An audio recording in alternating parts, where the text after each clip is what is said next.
Okay, bawal kabahan. Go lang. Kapit lang. Kaya natin to. Nandito ka hindi lang para sa trabaho, Mariela. Nandito ka dahil sa mission mo. Matagal mo itong pinaghandaan. Ngayon ka pa ba aatras? Iyon ang sabi ni Mariela sa sarili habang nakatayo sa tapat ng mansyon sa loob ng La Luz Heights Subdivision. Huminga siya ng malalim matapos punasan ng pawis sa leeg. Pagbukas ng malaking gate, para siyang pumasok sa ibang mundo.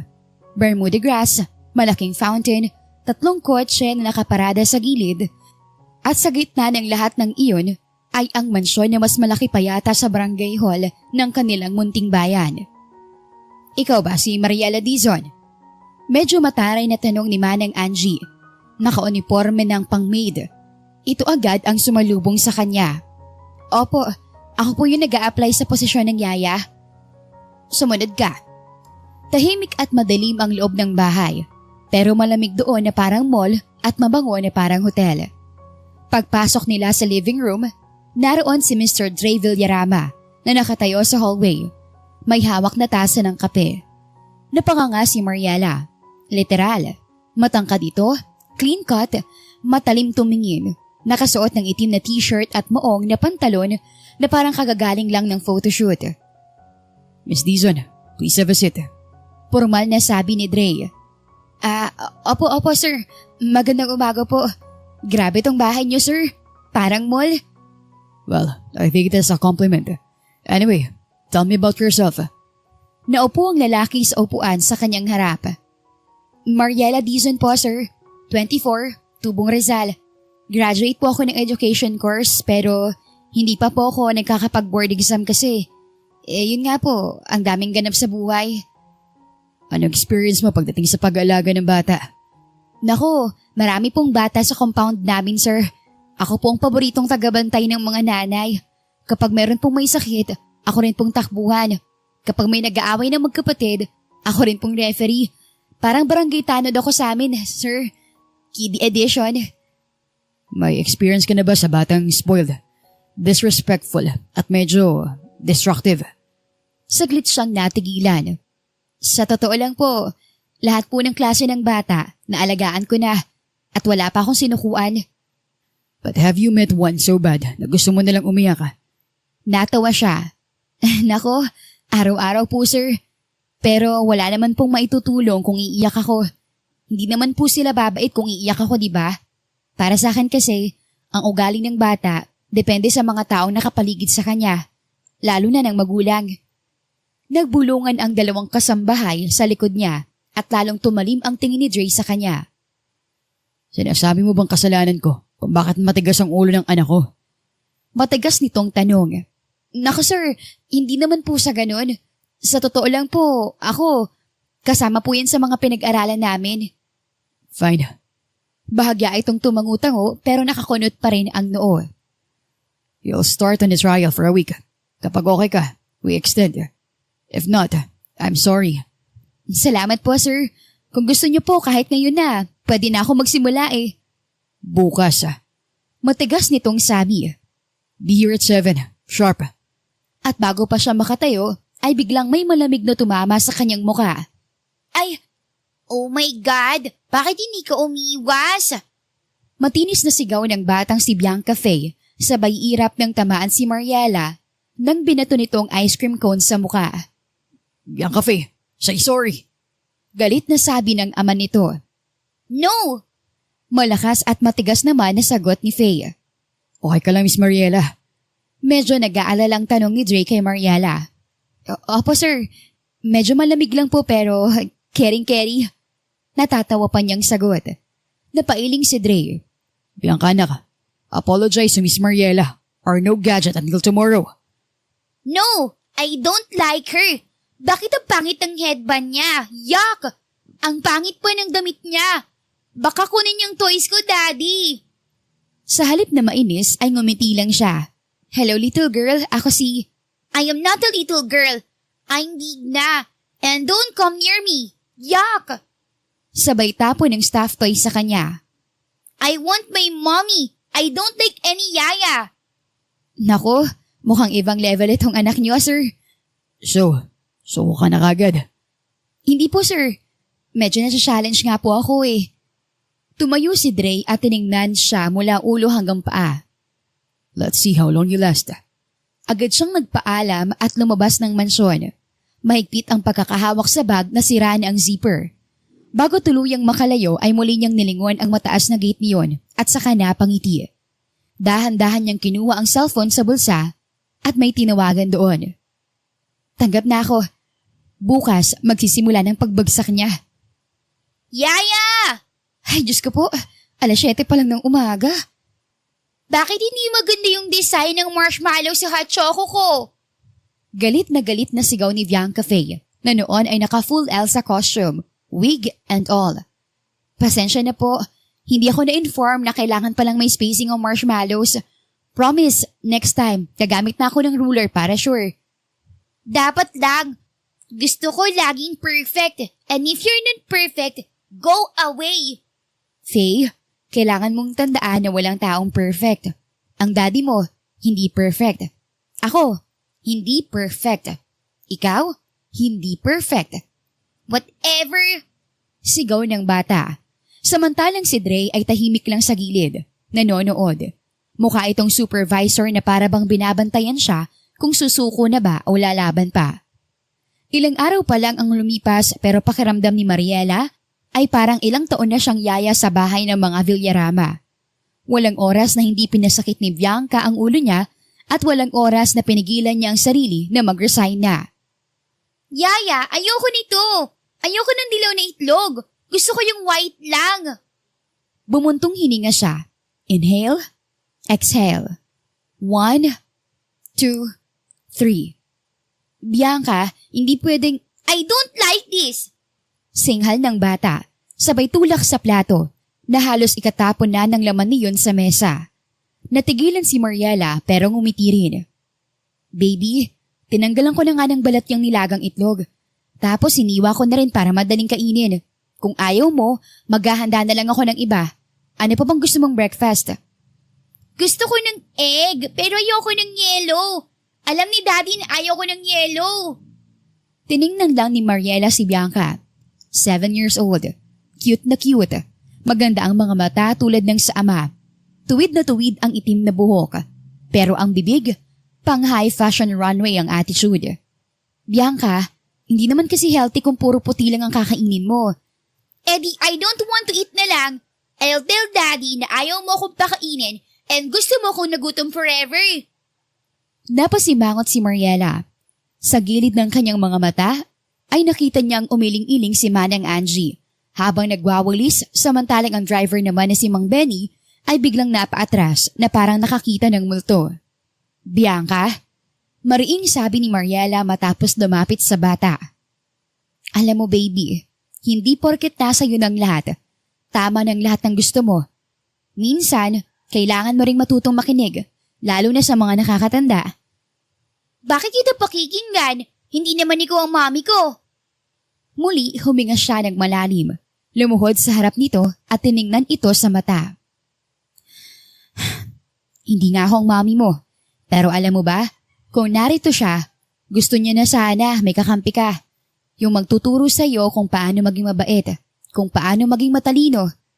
Yung magmamahal sa iyo kahit sinisigawan mo araw-araw. At sa kauna-unahang pagkakataon, walang naisagot ang bata. Walang pwedeng pumalit sa mami mo, Bianca.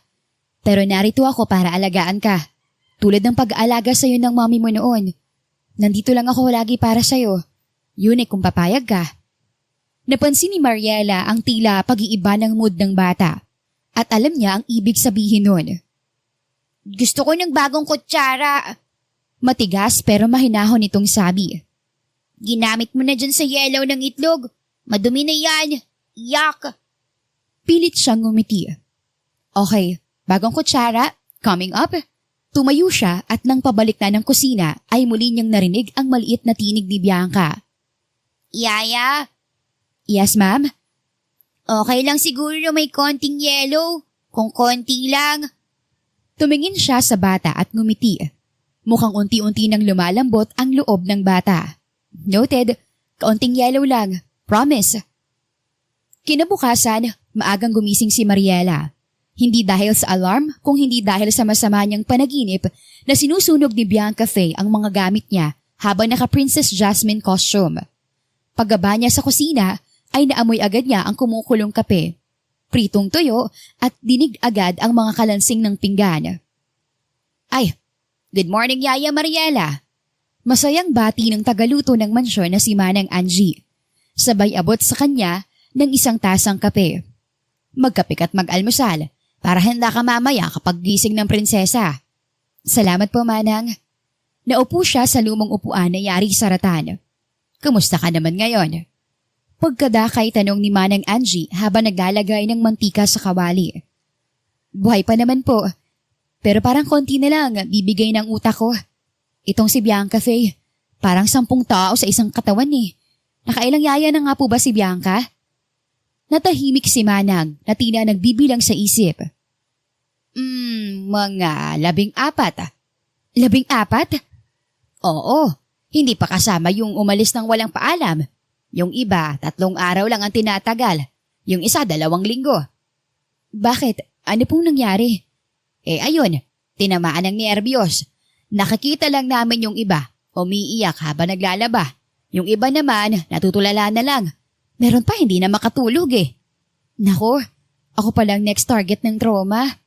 Natawa ang matanda. Mukha namang kaya mo, Mariela. Parang iba ka kasi eh. Hindi ka nagpapasindak sa bata. Ikaw lang ang nakita ko na kayang kontrahin si Bianca at tanggihan ang mga gusto niya. Kailangan po eh. Dapat hanggat maaga, maipalam na sa bata ang kahalagahan ng respeto. Lalo na sa matatanda. Tsaka wala po akong choice, Manang. Kailangan ko talaga tong trabahong to eh. Tumangutango ito. Basta't mag-iingat ka, iha. Napangiti muna si Manang bago nagpatuloy. Pag-ingatan mo yung puso mo. Ano pong ibig niyong sabihin? May himig ka ba niyang tanong? Yan kasing si Sir. Mabait yan. Mukha lang masungit at parang laging mainit ang ulo. Pero sobrang bait niyang si Sir. Kaya may mga yaya rin dati na, alam mo na, na-inlove po kay Sir? Oo. Hindi mo rin naman kasi sila masisisi. Kasi nga, napakagwapo ni Sir, hindi ba? At matipuno, mayaman, at mabait nga kahit sa mga kasambahay na minsan, alam mo na, nabibigyan ng kulay. Gets ko po, Manang. Tsaka, alam ko naman pong limitasyon ko bilang yaya. Nako, iha, ganyan din ang sinabi ng mga nauna sa'yo. Pero ano nangyari? Nahulog pa rin. Umiling ito. Sa una nga may mga galit. Yung iba, ayaw talaga sa kanya. Laging may reklamo. Tahimik daw masyado. Suplado. Hindi namamansin. Yung isa nga, nagpa-pray over pa sa kwarto. Pangtanggal daw ng masamang espiritu. Pero ang ending, naku, isang titig lang ni Sir habang nakatuwalya lang at basa ang buhok. Ayun na, lahat sila parang nasapian na nga ng masamang espiritu. Grabe naman po. Natatawa niyang komento. Hindi ako nagbibiro, aba. Kaya ngayon pa lang, sinasabihan na kitang mag-ingat. Wala po kayong dapat ipag-alala, Manang. Hindi po ako marupok tulad nila. Nako, tingnan na lang natin ha. Inabutan siya ni Manang ng isang baso ng tubig bago magpatuloy. Pero seryoso, Mariela ha. Ikaw lang ang yaya na umabot dito ng ilang linggo. Bilib nga kaming lahat dito sa'yo eh. Kahit si Manong Benny. Sabi nga niya, ang tibay mo raw. At saka bagay kayo dito sa amin. Hindi maarte, hindi iyakin. Kaya lang po Manang. Pinag-uusapan nga namin ng isang araw eh. Sa itsura mo kasi, hindi bagay na yaya. Masyado kang maganda para sa ganitong trabaho. Medyo namula si Mariela sa narinig. Kayo naman, mapagbiro pala kayo ha. Hindi biro yan, aba. Maganda ka naman talaga. At medyo baka ayun ang maging problema natin. Ay, bakit naman po? Iyang kasing si Sir. Bulong nito sabay lapit sa kanya. Kanya ng tipo ni Sir. Yung maganda, maputi, makinis. Mahaba ang buhok. Naku! Ang mga ex nun, may artista. May isa pa na yung sikat sa YouTube. Vlogger ba ang tawag doon? Oo nga, ganun nga. At saka may foreigner din. May doktor pa nga eh. At lahat sila, ayun nga, maputi, magaganda. Pero wala pa naman po siya naging ex na yaya, hindi po ba? Wala nga. Kasi lahat naman na nagiging yaya ni Senyorita Bianca, hindi kagandahan. Dagdag pa nito sabay tawa. Grabe naman, Manang. Natatawang reaksyon ni Mariela sa sinabi ni Manang Angie. Tawang sapat lang para hindi mahalata ang tensyon na nararamdaman. Nang nagsibalik na sa kani-kanyang trabaho, ang mga kasama ay tahimik siyang nagpatuloy sa pagbabalot ng sandwich na babaunin ni Bianca Faye sa eskwelahan. Pero sa loob-loob niya, hindi akong dapat mag-ingat ng puso, Manang. Dahil ako ang magpapaluhod kay Dre Villarama. Ako ang magiging problema niya. Hindi dahil sa magkakagusto ko sa kanya, kundi dahil sa plano ko sa kanya. Hindi lang ako narito para alagaan ang sutil niyang anak. Nandito ako para sirain ang lalaking nanira ng buhay ng matalik kong kaibigan. Kaibigan, parang kapatid sa lahat ng bagay. Sinira. At magtatagumpay siya hindi lang dahil sa galing niyang mag-alaga ng bata, kundi dahil sa galing niyang umarte. Magagamit niya ang kanyang kabaitan, kakaibang kagandahan at pagiging perfect yaya para makuha ang loob ni Faye. At alam niyang ilang araw pa ay mapapapasok na siya hindi lang sa buhay ni Bianca Faye, kundi pati na rin sa puso ni Dre. Mariela. Sir, nakatayo si Dre sa may pintuan ng kusina, nakabihis na parang pumasok sa opisina. Pwede ba kitang makausap sandali? Opo, may kailangan po ba si Bianca Faye? Wala naman. May gusto lang sana akong itanong. Lumapit ito sa kanya at diretso siyang tiningnan sa mata na nagpakaba sa kanya. Nireview ko kasi yung file mo kanina. File po? Yes. May ilang bagay lang akong gustong linawin. Okay po, sir. Pero sa isip ni Mariela, baka may kung ano itong nasilip sa mga dokumento niya at ngayon ay pinagdududahan na siya. Na-mention mo sa resume mo na may units ka ng early childhood education. Opo. Kumuha po ako ng ilang units pero hindi ko natapos. Nag-working student po kasi ako ng time na yun eh. At kinailangan ko rin na tumigil para mas makapag-focus po sa trabaho. Tumangu-tango si Dre habang nakatitig pa rin sa kanya. Nagtrabaho ka rin ng front desk roles, retail, event ushering, modeling, na parang malayo sa pagiging yaya, hindi ba? Siya naman ang napatitig dito. Kahit anong trabaho po talaga, sir, pinapasukan ko. Kung ano pong pwede, basta okay ako at kaya ko. Pero ngayon po, nagkataon na mas stable po itong pagiging yaya sa anak ninyo. At bukod pa ron, mas meaningful pa. Still, parang hindi bagay sa isang katulad mo ang magtrabaho as yaya. Sa totoo lang, sa itsura mo, sa background mo, pwedeng-pwede ka magtrabaho sa opisina o sa harap ng kamera. Pero narito ka, sa bahay ko, matyaga nag-aalaga ng batang hindi mo naman kaano-ano. Kumunot ang noo ni Mariela. Hindi ko po alam kung mabuti yun o masama. It's actually both. Masama, sir? Paano po naging masama? Well, sa tingin ko, aware ka that you have this effect on people. Effect po? Unang tapak mo pa lang dito sa bahay, nakuha mo ng loob ng buong staff at ilang araw lang, napaamo mo na si Faye. I mean, the way you talk, the way you move, people notice you. Magiging problema po ba yan, sir? Dapat ba? Ngumiti ito. Anyway, as long as maayos ang pag-aalaga mo kay Bianca Faye, wala naman siguro tayo magiging problema. For now, everything's good. But I'll be watching Mariela. Noted po, sir. Patutunayan ko po na may rason po kung bakit ako narito. Yaya! Natatakot ako kay Thunder! Bad siya! Ang ingay niya, Yaya! Bahagya siyang ngumiti at ipinataw ang libro sa nightstand. Okay lang matakot, baby. Pero don't worry. Narito naman si Yaya. Hindi kita iiwan, okay? Nasaan si Daddy? Gusto ko si Daddy. Niyakap niya ito ng mahigpit at hinimas-himas ang braso para pakalmahin. Ang daddy mo, busy pa. Pero nandito naman ako, di ba? Matulog na tayo kahit malakas ang ulan at maingay si Thunder, ha? Si Yaya ang bahala. Sasapakin natin siya sa panaginip. Totoo, Yaya? Promise. Ako pa? Takot lang ni Thunder kay Yaya. Natawa si Bianca Faye at yumakap ng mahigpit sa kanya. At ilang sandali lang ay unti-unti na nitong ipinikit ang mga mata hanggang sa nakatulog ng nakayakap sa kanya. Inayos niya ang kumot ng bata at saka dahang-dahang sinuklay ng mga daliri ang buhok nito. Napangiti siya habang pinagmamasdan ito. Ilang linggo pa lamang siyang yaya nito pero parang nagiging pamilya na rin ang tingin niya kay Faye. Pero hindi pwede dahil hindi iyon kasama sa plano. Nang makatulog si Faye ay dahan-dahan na siyang tumayo. Eksaktong kinuha niya ang cellphone sa ibabaw ng mesa nang bigla iyong umilaw at mag-vibrate. Si Mira ang tumatawag. Mira? Gabing-gabi na. Bakit ka napatawag? Pabulong niyang tanong. Bakit ako napatawag? 2 araw na kitang kinokontak. Gusto ko lang naman makibalita. Kumusta ang mission mo? Ilang linggo na. Diyan ka pa natutulog. Kumakain.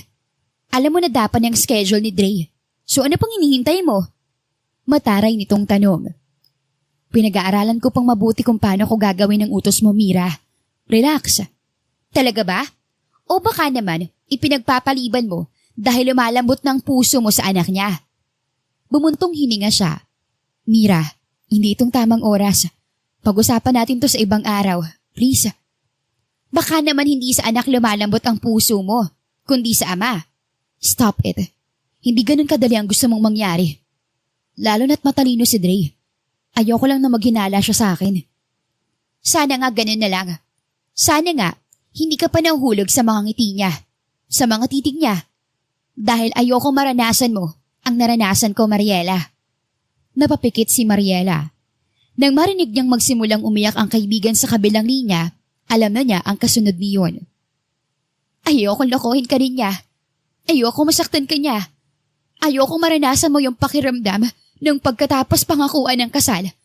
Pagkatapos malaman niya na buntis ako sa kanya, ay mawawala siya na parang wala. Na kahit anong hingi ko ng paliwanag ay wala ako nakuha kundi pangungot siya. Kaya hindi ko siya mapapatawad. Gagawin kong lahat para sirain ang buhay ng hayop na yun. Dahil siyang dahilan kung bakit nawala ang anak ko. Pumikit si Mariela. Ramdam niya ang sakit sa boses ng kaibigan at kahit paulit-ulit na niyang narinig ang kwentong iyon, parang sariwang-sariwa pa rin ang sakit na dulot niyon. Alam mo naman kung ilang beses ko nang binalak tapusin ang lahat, diba? Mira, at hindi ko alam kung buhay pa ako ngayon kung hindi mo ako pinuntahan ng gabing yun. Ikaw lang ang nakakaintindi sa akin, Mariela. Kaya nga narito ko ngayon, Mira, para tulungan ka. Ani Mariela. Then prove it. Kasi habang inaalagaan mo yung anak ng hayop na yon, nandito ako. Umaasa na babagsak siya. Nasa wakas, makakatulog na ako ng mahimbing. At mangyayari lang yun kung magagawa natin ang plano. Nangako ka sa akin, hindi ba? Na kahit anong mangyari, kakampi kita? Oo, Mira. At tutuparin kong pangako ko sa'yo. Then remember why you're there. Nariyan ka hindi bilang tagapagligtas ng anak ni Dre. Nariyan ka hindi para maging kaibigan niya. Nariyan ka para sirain ang buhay ng hayop na yan, Mariela. Nagsimula lamang ang lahat sa simpleng ubo. Paisa-isa, 2, hanggang sa paulit-ulit na. Yaya. Garalgal ang boses ni Faye habang yakap ang paborito nitong bunny pillow. Masakit na yung dibdib ko. Bianca Faye, mainit ka. May pag-alala ang himig niyang sabi matapos hawakan ang noo ng bata. Tatawagan ko lang ang daddy mo, ha? Agad niyang kinuha ang cellphone. Tinawagan ang ama ng bata at ilang sandali lang ay naroon na ito sa kwarto at agad na binuhat ang anak. Nang nasa loob na sila ng sasakyan, nanatiling hawak lamang ni Mariela ang nanlalamig na kamay ni Faye, habang tahimik lang si Dre na nakaupo sa tabi ng bata. Abala ito sa cellphone habang tinatawagan ang family doctor ng mga ito. Hingang malalim, baby. Bulong ni Mariela habang pinupunasan ang noo ng bata. Malapit na tayo, okay? Bahagyang tumango si Faye pero halatang hirap pa rin ito sa paghinga. Paminsan-minsan itong umiiyak ng walang tunog at bahagyang namumula na ang muka. Sir, mukhang hindi po ito simpleng lagnat lang. Kaya nga, diretso na tayo sa ER. Pasensya na po, sir. Hindi ko kagad napansin na nilalagnat na pala siya. Akala ko po, simpleng ubot sipon lang. Masigla naman po siya kagabi. Akala ko po. Hindi mo kasalanan, Mariela. Wala kang kasalanan, okay? Walang sumisisi sa'yo. Mahinahon ngunit nag-aalala pa ring tugon ni Dre. Sabi ng doktor niya, uso raw talaga ngayon ang trangkaso. Baka nahawa sa kaklase niya. Buhat-buhat ni Dre ang anak nang halos patakbo silang pumasok sa ospital. May mga nurse na sumalubong sa kanila at pigil sila nang pilit itong nang pumilit na pumasok rin sa ER. Sir, pasensya na po. Hanggang dito na lang po kayo. Hindi na po kayo pwedeng sumunod hanggang ER. Pero... Sir, hayaan na po natin silang gawin ang trabaho nila. Malumanay na sabi ni Mariela. Sabay hawak sa braso nito para pigilan ito. Sigurado pong gagamutin nila ng mabuti si Faye. Napaupo na lamang si Dre dahil wala rin itong nagawa. Si Dre, ang billionaire, ang cold CEO. Pero ng mga oras na yon, isa lamang itong ordinaryong ama na nag-aalala at walang magawa. Sana, ako na lang ang nagkasakit. Ayoko nakikitang nahihirapan ang anak ko. Naupo siya sa tabi nito at hindi napigilang hawakan ang kamay ng amo. Malakas po si Faye, sir. Kaya po niyang labanan yan. Isa pa, bukod po sa may yaya siyang matapang, may daddy siya na hindi siya susukuan. Malalampasin din po natin ito. Napatingin sa kanya si Dre. Saglit lamang pero sapat na para makita ni Mariela ang labis na pag-aalala nito. Salamat, Mariela. Kung wala ka... Hindi na natapos ni Dre ang sasabihin dahil biglang lumabas ang doktor mula sa ER. Kaya po bang ama ng bata? Seryoso nitong tanong. Agad itong tumayo kasabay ni Mariela. Opo, Dok. Kamusta na pong anak ko? Stable na po siya. May viral infection lang po pero naagapan naman. Abuti na lang at nadala niyo agad siya sa ospital. Dahil kung hindi, baka mas lumala ang kalagayan niya. Muling napaupo si Mariela at napakapit naman sa dibdib si Dre na tila kapwa na bunutan ng tinik. Yaya? Mahinang tawag ni Bianca Faye kay Mariela nang makita nitong pumasok ang yaya sa kwarto pagkaraan ng ilang oras. Nandito lang ako, baby. Agad itong lumapit sa alaga at hinawakan ang kamay. Kumusta ka na? Gusto ko nang umuwi, yaya. Oo, uuwi na tayo. Basta magpagaling ka, okay? Mula sa labas ng kwarto, sa kabila ng salamin, ay kita ni Dre si Mariela na marahang hinihimas ang buhok ni Faye na noon ay nakangiti lamang at unti-unti nang napapapikit. Hinalikan rin nito ang noo ng anak at bumulong na parabang nangangakong hindi nito iyon iiwan. Isinandal ni Dre ang noo sa salamin. Hindi alintana ang itsura. Magulong buhok, malalim na mga mata at lukot na polo. Ni hindi na nga niya nagawang magsapatos at tanging tsinelas na lang na pambahay ang suot. Sa gitna ng katahimikan at pangamba, isang tanong ang bumubulong sa kanya. Paano na lang kung mawala siya? Hindi si Faye, kundi si Mariela. Alam niyang mali, alam niyang hindi dapat. Pero minsan, hindi niya mapigilang isipin na baka sa loob lang ng ilang buwan, parang naging parte na si Mariela ng buhay namin ni Faye. Bakit parang hindi na kami makakagalaw ng maayos kapag nawala siya? Biglang nag-angat ng tingin si Mariela habang tinititigan niya ito at sa ilang saglit ay nagtama ang kanilang mga mata. Dahan-dahan niya itong ninitian at nang ngumiti ito, pabalik ay lumabas ng kwarto. Bigla na lang bumilis ang tibok ng kanyang puso. Bagay na akala niya ay hindi na niya mararamdaman. Sir, gising na po si Bianca Faye. Medyo okay na pong paghinga niya. Gusto na raw po niyang umuwi. Gusto raw po niya na mag-mall kayo at kumain sa labas. Marahang tumango si Dre at pilit iniwas ang tingin sa kaharap. Pero hindi niya iyon magawa. Basta ba kasama ka? Kahit saan niyo gustong pumunta, pupunta tayo. Po, kasama po ako? Of course. Nauutal niyang tugon. I mean, syempre. Ikaw ang yaya ni Faye, di ba? Hindi ko na kaya na kaming dalawa lang sa mall, Mariela. Ngumiti si Mariela. Namumula ang mga pisngi. Hindi ko na yata alam ang gagawin kung wala ka. Nako sir, wala man pong manual ang pagiging isang magulang. Nasa puso naman pong lahat ng kailangan para magampanan po ninyo ang pagiging ama kay Faye. Pero mabuti na lang at nandyan ka. Hindi ko kakayanin to ng mag-isa. Halos pabulong niyang sabi. Salamat sa lahat ng pag-aalaga kay Faye, ah. Ginagawa ko lang naman po ang trabaho ko, sir. Umiling siya. I know it's more than that. Ramdam na ramdam ni Faye. Ramdam namin ang malasakit mo. Hindi bilang yaya lang, kundi bilang ikaw. Wala pong anuman, sir. Sobrang nagpapasalamat din po ako sa inyo dahil napakabait niyong amo. Doon siya natawa. Trust me, hindi ganyan ang reaksyon ng mga nauna sa'yo. Baka po kasi hindi lang sila nagkaroon ng mas mahabang pagkakataon na makilala kayo. Salamat sa lahat sa patience mo. Lalong-lalo na sa pag-aalaga kay Faye. Ngumiti siya. Medyo mahirap lang po sa simula pero kaya naman po. Salamat dahil ngayon, mas medyo naiintindihan ko na siya. Hindi na ako masyado nahihirapan. Hindi ko kayang gawin yung mga ginagawa mo para sa kanya. Hindi ko kayang suyuin siya tuwing may tantrums. Hindi ko siya kayang patahanin tuwing may kulog. Hindi ko rin alam ang gagawin kapag ganyang nagkakasakit siya. Napatingin sa kanya si Dre. Hindi tingin ng isang istriktong boss, kundi isang simpleng lalaki na nahihirapan maging ama. Alam mo, I can still figure out. Sabi ni Dre. Ano pong ibig niyong sabihin? Yung iba kasi, ang daling mag-give up. Kapag nagtatransforms na si Faye, wala na. Pero ikaw, the more na nahihirapan ka, the more na parang mas gusto mo magstay. Ngumiti siya. Naniniwala po kasi ako na walang batang matigas ang ulo. Madalas po, hindi init ng ulo o punishment ang kailangan nila, kundi pangunawa talaga.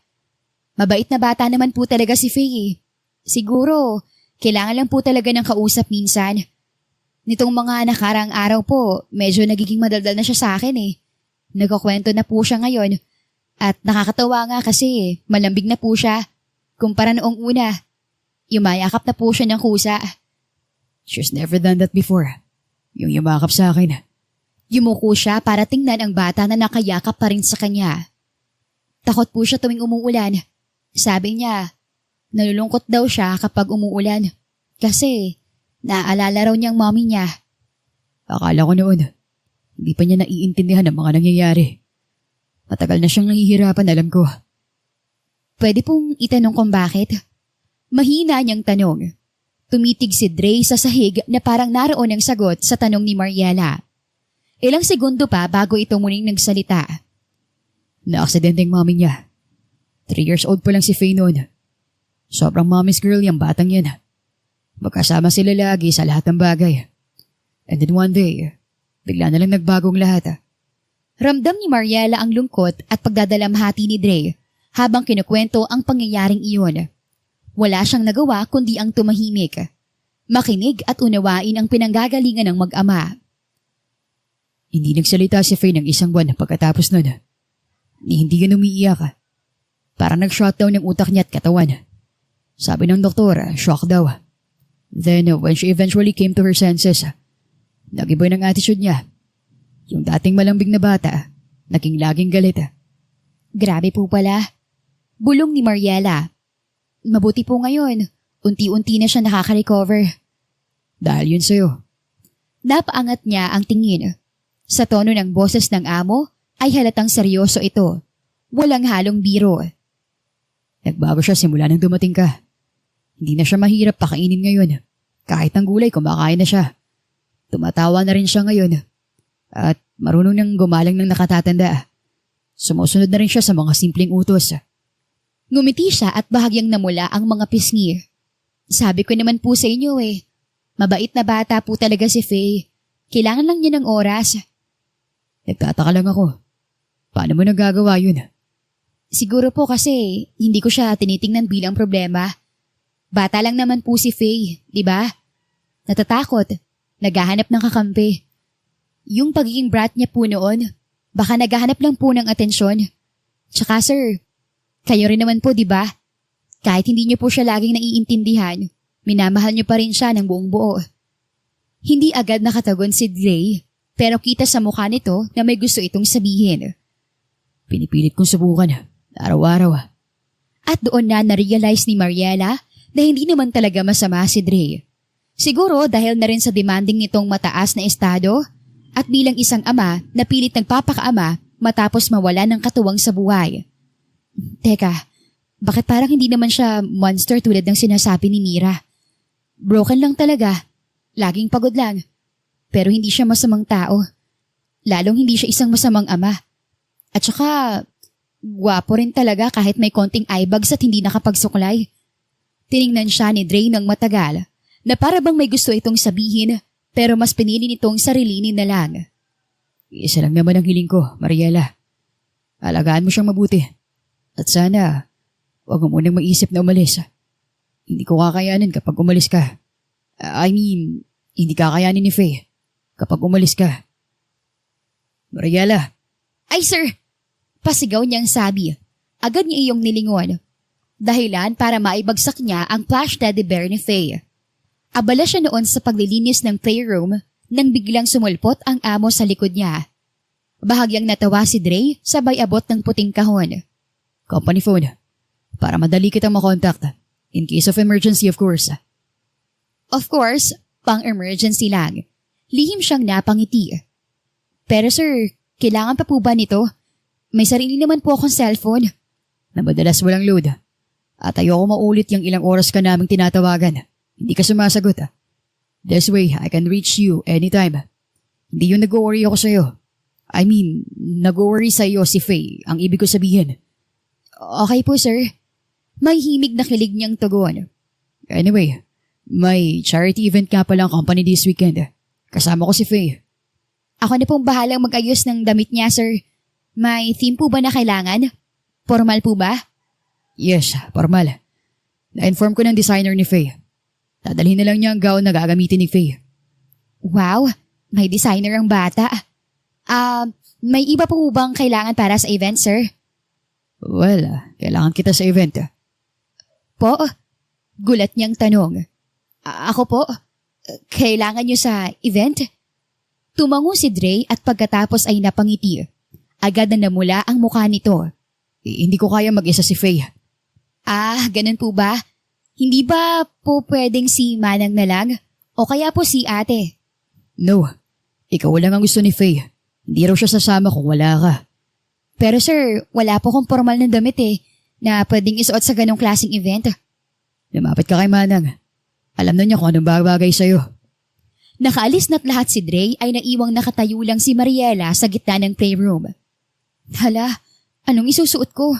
Wala naman akong formal na damit Hindi naman yata ako bagay sa mga ganong event. Paano kung pagtawanan lang nila ako? Paano kung mapahiya si Sir at si Faye dahil sa akin? Pero bakit ko ba iniisip yun? At saka, so what kung mapahiya sila? Parte nga yun ng plano, hindi ba? Gusto sana niyang umatras, pero alam niyang wala naman siyang ibang pagpipilian. Kaya nanghingi na siya ng tulong kay Manang para sa kanyang isusuot. Labag man sa kanyang kalooban. Manang, hindi ba parang sobra naman yata ito? Parang costume na po ito sa Halloween.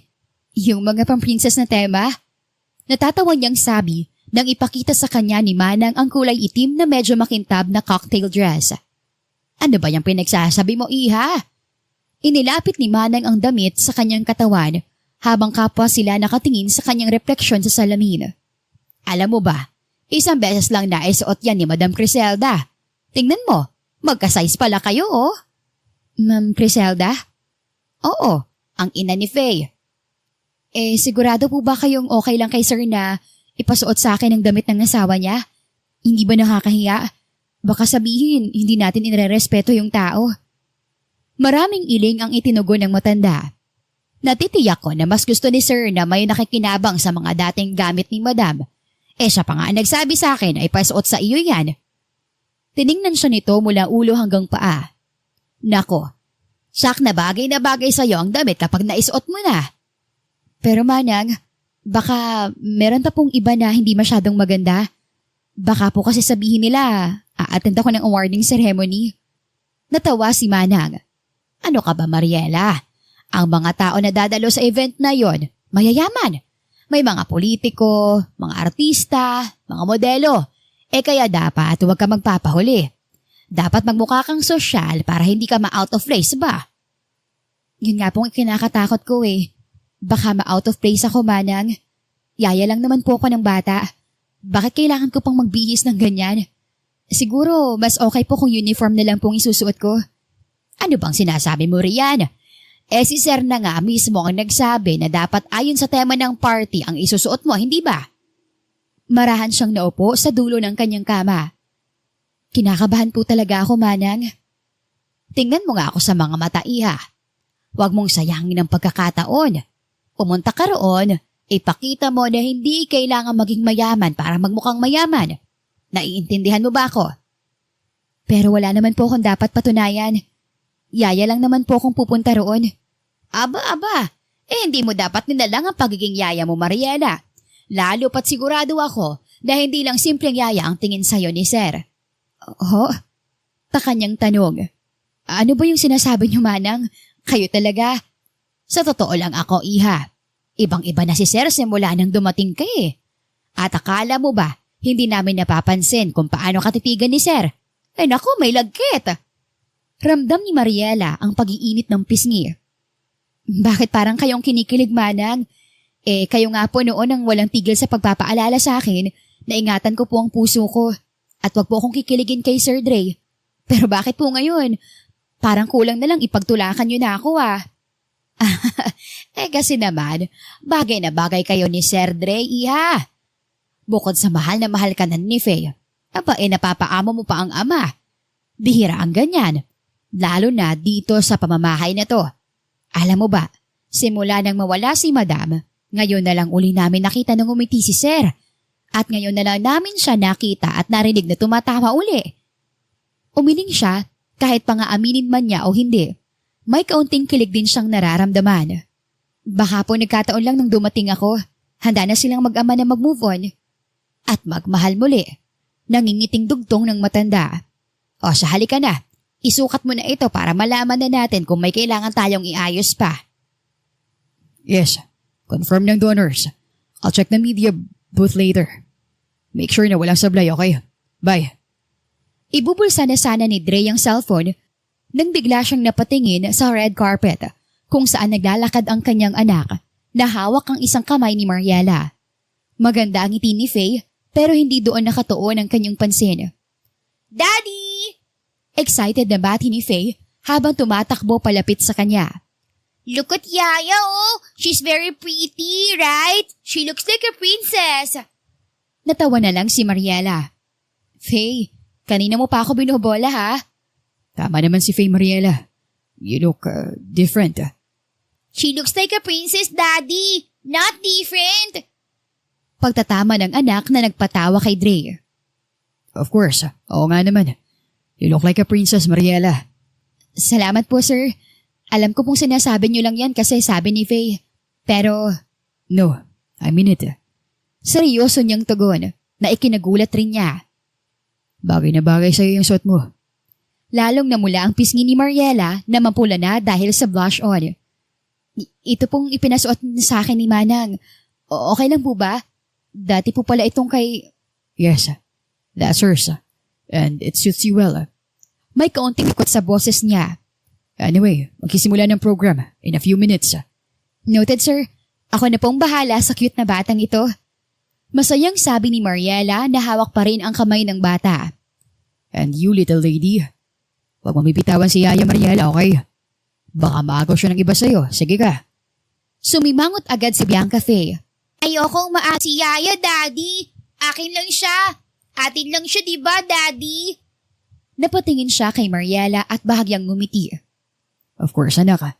Sa atin lang si Yaya, Mariela. Yay! Napangiti na lang siya habang pinupunasan ang bibig ni Faye. Hindi siya dapat makaramdam ng kahit ano sa papuri ng kanyang amo. Pero bakit gano'n na lang kabilis ang tibok ng kanyang puso? You really made a difference, Mariela. Bulong nito sa kanya habang pinapanood ang anak na masayang nakikipaglaro sa ibang bata sa may mini play area. Mas tumatawa na siya ngayon. Mas malakas nang kumain lalo na ng gulay. Maaga na rin siyang natutulog. Mas nagkaroon ng kulay ang bahay dahil sa'yo. What's your secret? Napalingon siya sa tanong. Secret po? Sa mga bata, lalo na sa anak ko. Para ka may magic na hindi ko maintindihan. Nako sir, wala pong magic. Siguro sanay na rin po kasi ako na makibagay sa iba't ibang klase ng tao. Tapos si Faye po, kahit mataray minsan, mabait po talaga siya. Sweet din at marunong magmahal. Parang ikaw. Mahina pero malinaw na sabi ni Dre. Nanlaki ng bahagya ang kanyang mga mata. Ano po? Wala. Ang sinasabi ko lang, I'm glad na ikaw ang pinili kong yaya ni Faye. Napakaswerte niya sa'yo. Napakaswerte namin sa'yo, Mariela. Kumabog ng gusto ang dibdib niya. Pero hindi. Hindi siya pwedeng magpadala sa mga bola ng lalaking iyon.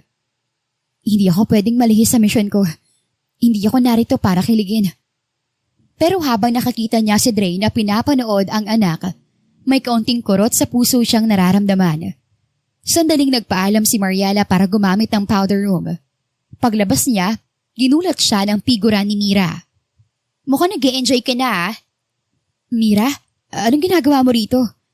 Halos pabulong na tanong ni Mariela. Baka may makakita sa'yo rito. Nariyan lang sa ballroom si Dre. Mabuti nga makita niya ako ngayon. Matigas nitong sagot. Naka-hairnet ito, naka-uniform pa ng catering staff at may hawak na tray. Pero bukod roon, may mas nagpabigla pa kay Mariela. At iyon ay ang mga mata nitong tila nag-aapoy sa galit. So totoo pala ang chismis. Sabi ni Mira. Anong chismis? Na ang kaibigan ko, kaaway ko na ngayon. Mira, hindi totoo yan. Anong hindi? Lumapit ito sa kanya. Ilang buwan na ako nagtitimpi, Mariela. Ilang gabi na ako nag-iisip kung kailan mo balak to pa rin ang pinangako mo. Pero heto ka ngayon. Naka-gown, naka-makeup, halos parang... Napatingin ito kay Dre na nasa kabilang bahagi ng hall, nakausap ng ilang investors. Parang isang trophy wife in the making. Naningkit ang mga mata niya na napansin ni Mira. Ang sweet mo nga sa anak niyang amo mo, ah. At in fairness, ang cute ni Faye. Sayang lang, baka mawalan siya ng daddy kung hindi ka makikisama. Mira, please, wag dito. Hindi tamang lugar. San bang tama? Sa mansyon ni Dre? Sa eskwelahan ni Faye? O sa media na lang? Napalunok si Mariela at lumapit ng bahagya sa kaibigan. Ginagawa kong lahat ng kaya ko. Bigyan mo pa ako ng konting panahon. Nauubos ng pasensya ko, Mariela. Kaya dapat bilisan mo ang kilos mo. Dahil kung hindi, ako ang kikilos. Alam mo ng usapan natin, hindi ba? Oo, hindi ko nakakalimutan. Tumango si Mariela. Pero hindi ako basta-basta nakakapasok sa opisina ni Dre sa mansyon. Then find a way. Kilala kita. You're smarter than this. Tandaan mo, ah, hindi lang pangalan niya nakataya rito. Kung hindi mo gagawin ang napag-usapan natin, ako ang gagawa. Sabihin mo lang. Nakangiti pa nitong sabi. Bahagya siyang umiling. Pilit pinipigilang mapaiyak. So you know what to do, bestie. Simple lang naman, di ba? Kunin mo mga kopya ng pictures at videos namin sa laptop niya. It's mine in the first place. Pilit lang niyang kinuha yon sa akin para protection na ng sarili niya. At once na nailabas ko na ang pagkatao ng Dre na yon, makukulong siya. Mawawalan lahat sa kanya. Mawawalan siya ng custody kay Faye. It's over for him. Napatitig siya sa kausap. Hindi ba sobra-sobra naman yata yun, Mira? Kulang pa sa kanya yon. Nanggamit siya ng tao. Ginamit niya ako. Ano bang akala mo?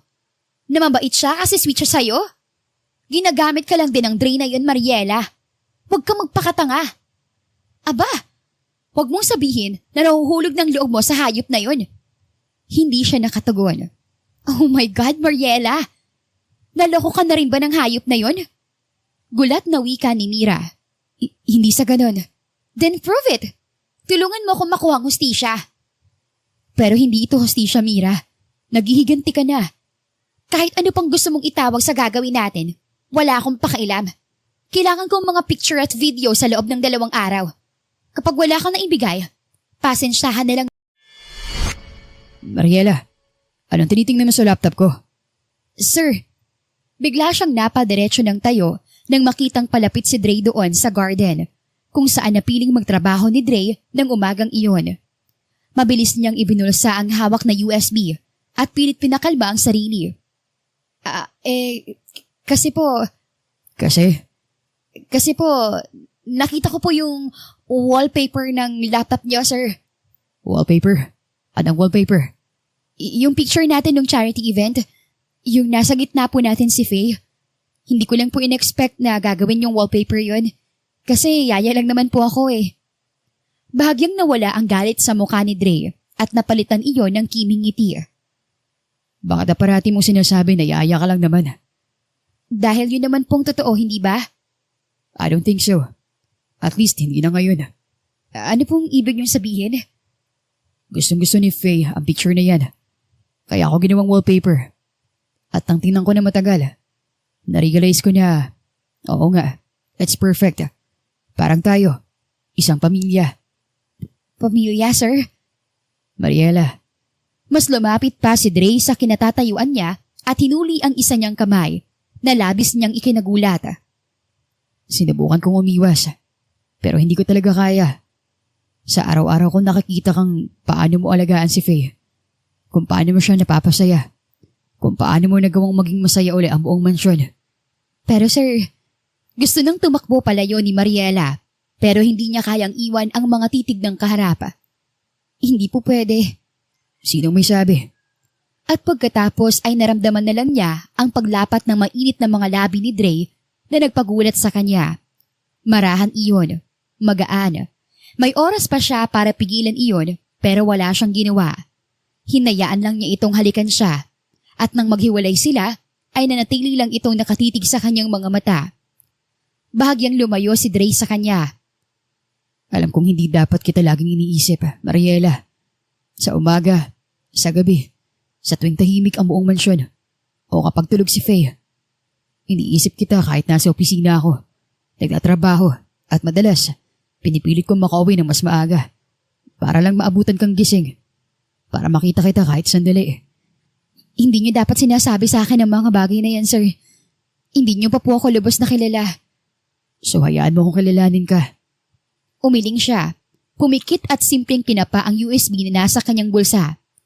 Ang USB na naglalaman ng mga importanteng litrato at video na sisira sa buhay ng lalaki sa harap niya at sa anak nito. I like you, Mariela. Diretso nitong sabi. Ayoko na magkunwari na hindi. I mean, I love having you around. I love seeing you. Always. Iniisip ko nga na baka this is more than just like. And I think you like me too. Pero parang may pumipigil sa'yo. Paano yun, Mariela? May dapat ba akong malaman na hindi mo sinasabi? Ha? Minsan kasi nahuli kitang tulala. Lagi kang nagugulat kapag nakikita mo akong palapit. At sabi ni Manang, ayaw mo rang tanggalin ang mga gamit mo sa bag mo. Na para bang lagi kang handang umalis. Balak mo ba kaming iwan, Mariela? Umiling siya at pilit ngumiti. Ako? Iiwan kayo? Nako, hindi po. Ang ibig sabihin niyan, payag ka nang maging tayo. Pero paano po si Faye? Paano po si Manang? Kapag nalaman nilang tungkol sa atin, baka... Shh! Huwag mong isipin ang sasabihin ng iba, Mariela.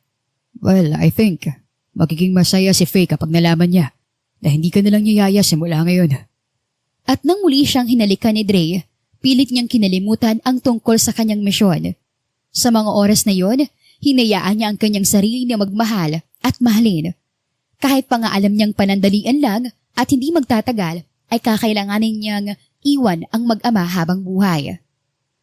Ilang linggo na rin simula nang magtapat si Dre sa kanya at nang tugunan niya ang pag-ibig nito. Hindi siya sigurado kung tama ang naging desisyon niya, pero ang alam lang niya ay mahal na niya ito. Ibang-iba si Dre sa mga kwento ni Mira at minsan hindi niya maiwasang isipin na baka hindi naman talaga ganoon kasama si Dre tulad ng ibinibintang ng kaibigan. Maalaga ito, maalalahanin na minsan ay nakakonsensya na siya. Minsan, gusto na niyang ipagtapat dito ang totoo. Pero sa tuwing tititigan siya nito at hahalikan, ay nananaig ang takot niya na ipagtabuyan siya nito sa oras na malaman nito ang totoo. At ilang araw pang lumipas na ipinapanalangin ni Mariela na sana ay panghabang buhay na ang kung ano man ang mayroon sila ni Dre. Pero alam niyang imposible iyon dahil darating at darating ang araw na mabubunyag din ang lihim na pilit niyang itinatago. Okay ka lang? Kanina ka pang walang kibo. Mahinang tanong ni Mariela nang mapansin niyang tila masama ang timpla ni Dre, na para bang hindi sila magkatabing natulog kagabi.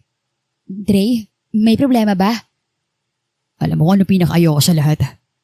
Matigas nitong tanong nang hindi tumitingin sa kanya. Ano? Ayoko sa taong sinungaling. Padabog nitong inilapag ang isang folder sa mesa. Ano to? Dahan-dahan iyong kinuha ni Mariela at binuksan. Naroon ang lahat ng impormasyon tungkol sa kanya. Ang background, mga larawan niya, at ni Mira. That certificate ng kanyang ama. At sa pinakahuling papel ay sulat mula sa investigador ni Dre. Basahin mo ng malakas, Mariela. Dre, Basahin mo! napapitlag si Mariela sa sobrang lakas ng boses ng kaharap. Kaya wala siyang nagawa kundi sundin ito. Subject, Mariela Dizon. Confirmed to have been sent by Mira Garcia to gather confidential information. Possible intent, blackmail. Mula sa papel ay nagtaas siya ng tingin, pero hindi niya makayanang titigan ang nagliliyab na mga mata ni Dre. Hayaan mo ako magpaliwanag, please. Tinanggap ka namin ng buong buo. Pinagkatiwalaan. Ipinagkatiwala ko sa iyong anak ko. For Christ's sake. Tapos ano? Malalaman ko na ginagamit mo lang ang anak ko para ano? Para sirain ako. I'm sorry, Dre. Hindi ko sinasadya. Hindi sinasadya. Come on, Mariela. Bago ka pa tumungtong sa mansyon ko, buo ng plano niyong pabagsakin ako, hindi ba? Malakas nitong tanong. Tuloy-tuloy na ang pagluha ni Mariela. Wala akong laban sa kanya, Dre. Desperado na ako. Tinulungan ako ni Mira noong mga panahong wala akong malapitan. Lalo na nang mamatay ang tatay ko. Siya lang ang tumulong sa akin para mabigyan ko ang tatay ng magandang burol at maayos na libing. At ngayon, siya ang tumutulong sa akin para hindi ako mapalayas sa tinutuluyan kong apartment.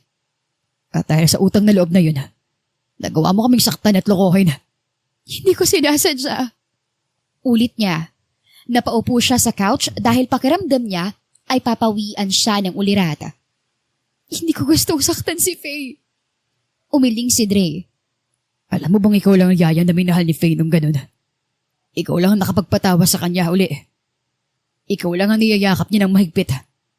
Ang nakakatulog na katabi siya sa gabi. She trusted you. She believed in you. Faye loves you. And I love her too. May pangungot siyang tawa ni Danny. You love her. At anong susunod mong sasabihin?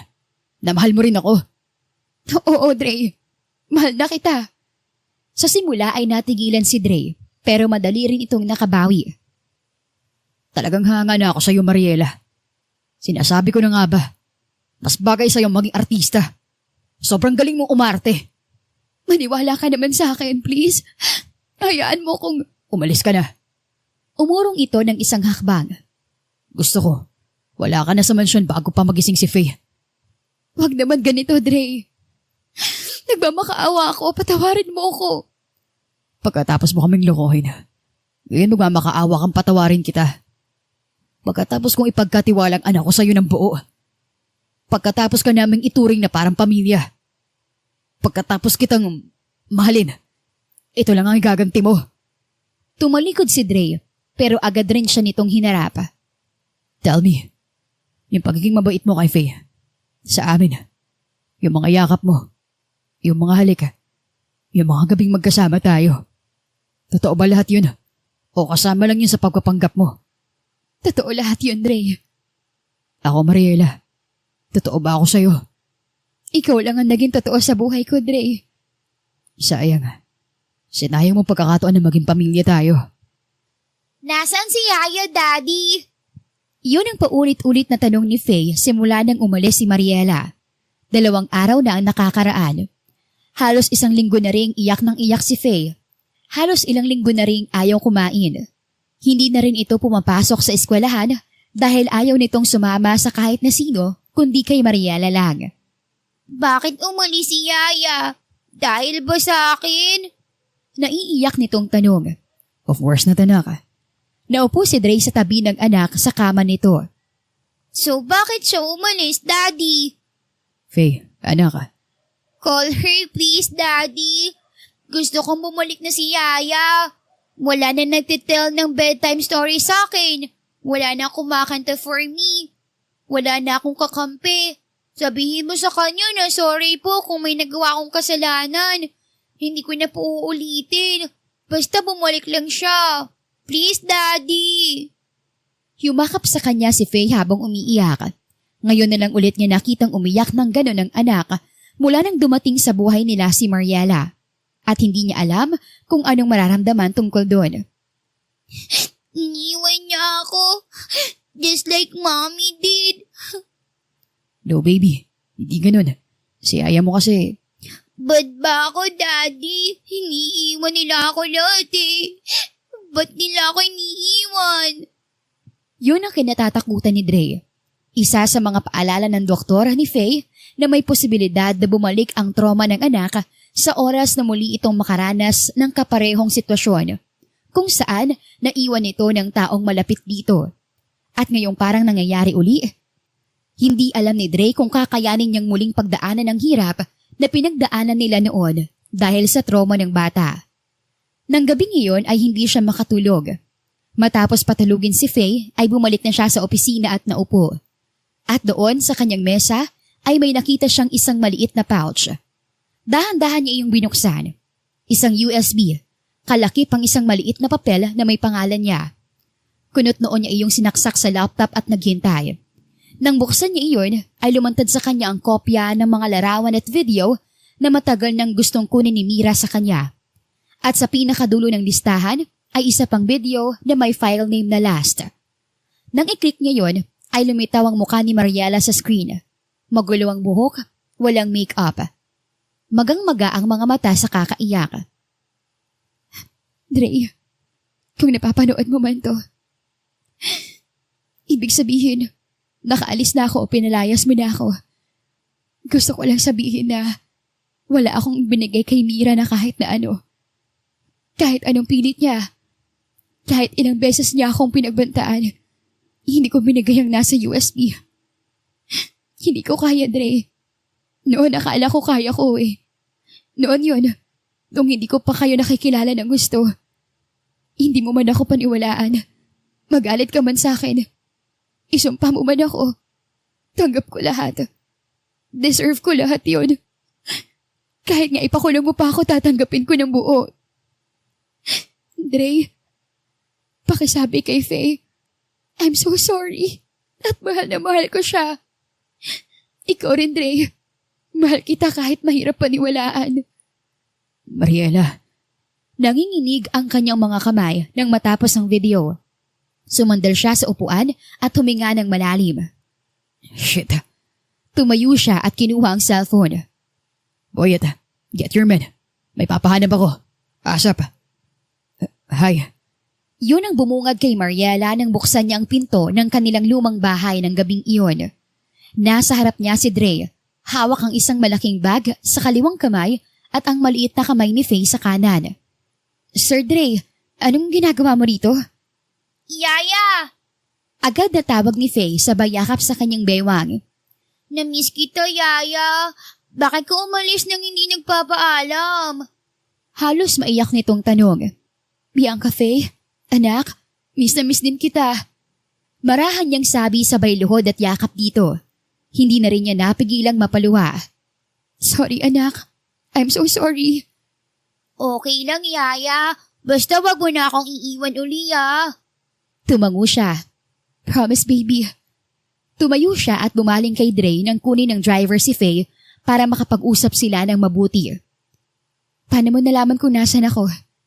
I'm rich. Kaya kitang ipahanap kahit pa saang lupalap pa ng mundo, Mariela. Nakangiti nitong sagot. Sir, nagpunta ako rito kasi malungkot ang mansyon kapag wala ka. Masyadong tahimik. Namimiss namin yung tawa mo tsaka yung mga kwento mo. Hinahanap ka na ni Manang eh. Miss na nila ang mga kwento mo. And of course, ikaw lang nakakapagpasaya kay Faye. Tumayo siya matapos yakapin ng mahigpit si Faye. Hindi na kayo galit sa akin? No, I'm sorry kung pinaalis kita ng ganun. Na hindi ko man lang pinakanggan ang paliwanag mo. Hindi dapat kita pinagtabuyan ng ganun. Mahinugot siyang tinuping papel sa bulsa nito. What, Mira? Si Mira, pinagbantaan niya na sisirain ang buhay ko, Dre. Kaya wala akong nagawa. Kaya nagtago ako Kaya ako narito sa bundok. Hindi ko alam ang mangyayari sa akin sa oras na makita niya ako. Paliwanag ni Mariela. Don't worry. You're safe now. Hindi ka na niya magagambala. Nasaan siya? Ano nangyari sa kanya? Ipinasok na siya sa isang psychiatric facility. She's not well, Mariela, ever since. Kaya pala ganun siya. Pagkatapos niyang makunan, parang nag-iba na siya. Akala ko normal lang na lagi siyang malungkot at laging galit dahil sa pinagdaanan niya. Pero mas malala pa pala ang kondisyon niya kaysa sa inaakala ko. Alam mo ba na dati siyang yaya ni Faye? Halos napanganga siya. Ang sabi niya, naging assistant mo raw siya nung nadestino ka sa Cebu. Never ako nadestino sa Cebu. Natatawa pa nitong sabi. Siya naging pangalawang yaya ni Faye since Criselda passed. She's actually great. Mabait. Friendly. Actually, nagustuhan ko yung paraan ng pag-aalaga niya sa anak ko. Kaya hindi nagtagal. Para naging kapamilya na rin namin siya. Pero dumating yung time na nag-iba na siya. Minsan natutulala na lang. Ilang beses na nahuli siya ni Manang na nagsasalitang mag-isa. Kaya wala akong choice but to let her go. Maayos naman siyang umalis. Wala naman naging problema.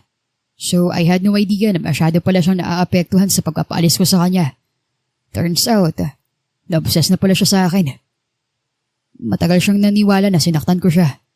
Na inabandon ako siya at ang anak niya. Na walang katotohanan, Mariela. We were never together. Pero yung pictures, yung video, hindi ko rin alam kung paano. Pero may nilagay siya sa juice ko that night na bumalik siya sa mansyon para kunin ang ilang gamit na naiwan niya. Wala akong alam basta pagising ko. Wala na akong damit at katabi ko na siya. Noong una akala ko talaga may nangyari sa amin. Pero nung mag-review ko ng CCTV, na-confirm ko na may hinihalo siya sa juice ko. I confronted her. Pinakita ko yung video kaya napilitan siyang umamin. Then nalaman ko kay Manang na kinunan pala niya ng pictures and video yung incident. So kailangan kong i-confiscate ang phone niya. Pero may baby kayo. I mean, nalaglag ang baby niyo, hindi ba? Paanong... Nalaman niyang buntis siya ilang araw mula na magsimula siya bilang yaya sa mansyon. I don't know. Baka na-depression nung iwan siya nung nakabuntis sa kanya. And that's when it all started. Hindi ko alam kung sinadya niya na lang maniwala sa mga gawa-gawa niyang kasinungalingan para makaganti sa nakabuntis sa kanya. Or she was really broken. I'm sorry, Dre. Ang dali ko naniwala sa kanya. Pinaniwalaan ko lahat ng sinabi niya laban sa'yo. Umiling si Dre at hinawakan ang dalawa niyang kamay. Minanipula ka ni Mira. Tulad ng ginawa niya sa akin. Sa lahat ng tao sa paligid niya. Pero niloko pa rin kita. At hindi ko mapapatawad ang sarili ko sa ginawa ko na yun. Ako rin naman. Especially nakasama si Faye sa usapan. Pero naisip ko na hindi naman nagsisinungaling ang isang tao nang walang dahilan. Lalo ng isang katulad mo. Kadalasan, nagsisinungaling ang isang tao kapag desperado na siya. Kapag masyado siyang nasasaktan. O kapag wala siyang pagpipilian. Gusto ko na lang talagang gawin ang utos ni Mira. Para wala na akong utang na loob sa kanya. Sabi ko sa sarili ko, kapag naibigay ko na sa kanya ang hinihingi niya, magpapakalayo-layo na ako. Truth is, tinuruan niya ako magalit sa'yo kaya sorry kung... Shh. Ang mahalaga, hindi mo itunuloy. Mas pinili mo kami, hindi ba? Nagbaba siya ng tingin para itago ang namumuo na namang luha. Hindi ako napunta rito para sisihin ka sa mga nangyari. Narito ako para itanong sa'yo kung pwede ba tayo magsimula uli. Magsimula? Pagkatapos ng lahat ng nagawa ko? Mariela, tapos na yun. Ang mahalaga, yung ngayon. Basta simula ngayon, wala nang sikreto. Wala nang pagkukunwari. Ikaw lang at ako. At si Faye. Gusto kitang makasama sa pag-grocery tuwing linggo. Ikaw ang may hawak ng listahan. Ako magtutulak ng karta. At si Faye, magdadagdag ng nasa listahan. Natatawa nitong sabi. Come home please. Hindi bilang yaya, kundi bilang parte ng pamilya. Seryoso ka ba? Seryosong seryoso. Plano ko talagang imbitahan kita sa isang romantic date. Yung walang kontrata, walang sikreto. Yung ikaw lang at ako. And then baka isang araw, lumuhod ako sa harap mo para tanungin ko kung gusto mong magstay with us. For good. Teka, parang proposal naman yan. Well, soon, Mariela. Soon. At nang halikan siya ni Dre, tila nawala na ang lahat ng kanyang takot at alinlangan. Gumanti siya rito ng halik para ipaalam dito ang totoo niyang nararamdaman. So, girlfriend na ba kita? Hala, Ayaw mo ba? pabiro nitong tanong. Baka gusto mong fiancé na agad. Sir, Ipinangako ko kay Faye na hindi na kita papayagang umalis, Mariela. At kapag hindi ka sumama sa amin ngayon sa bahay, baka hindi na ko kausapin nun. Gusto mo ba siyang ma-disappoint? napangiti siya. Siyempre ayoko. Mahal ko yung batang yun eh. Ako, mahal mo. Mahal na mahal, sir. Call me Dre again, please. And I hope I can call you love. Deal? Deal. Dre. The end.